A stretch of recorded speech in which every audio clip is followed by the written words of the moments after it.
السلام علیکم دوستوں، آج کا ویڈیو رمضان المبارک کا دل کو چھو لینے والے واقعے کے بارے میں ہے۔ رمضان المبارک رحمتوں، برکتوں اور مغفرت کا مہینہ ہے۔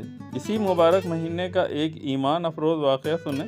حضرت عبداللہ بن عباس رضی اللہ تعالی عنہ بیان کرتے ہیں کہ حضور نبی کریم حضرت محمد مصطفیٰ صلی اللہ علیہ وسلم رمضان المبارک میں عام دنوں سے بھی زیادہ سخی ہو جاتے تھے، اور جب حضرت جبرائیل علیہ السلام آپ صلی اللہ علیہ وسلم کے پاس قرآن سننے کے لیے آتے تو آپ صلی اللہ علیہ وسلم کی سخاوت تیز ہوا سے بھی بڑھ جاتی تھی۔ ایک چھوٹا سا واقعہ دل کو اور بھی زیادہ نرم کر دیتا ہے۔ ایک غریب بوڑھی عورت مدینے کی گلیوں میں رہتی تھی۔ رمضان آیا تو اس کے گھر میں سحری اور افطاری کے لیے کچھ بھی نہ تھا۔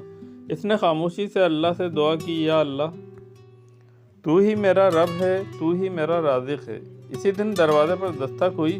باہر ایک نوجوان کھڑا تھا جس نے کھجوریں، آٹا اور پانی کا مشکیزہ دیا اور کہا، یہ اللہ کی طرف سے امانت ہے۔ بوڑھی عورت رو پڑی۔ اسے معلوم ہوا کہ اللہ اپنے بندوں کو کبھی تنہا نہیں چھوڑتا۔ جب یہ بات رسول اللہ صلی اللہ علیہ وسلم تک پہنچی تو آپ صلی اللہ علیہ وسلم نے فرمایا، جو شخص کسی روزے دار کو افطار کرائے اس کے لیے بھی اتنا ہی اجر ہے جتنا روزہ رکھنے والے کے لیے، بغیر اس کے اجر کے کمی کے۔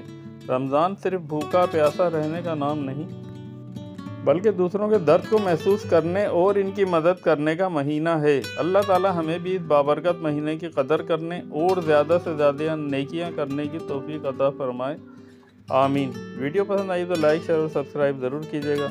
آخر میں ایک ہی میسیج ہے، نماز ضرور پڑھیں قبل اس کے کہ آپ کی نماز پڑھی جائے۔ جزاک اللہ۔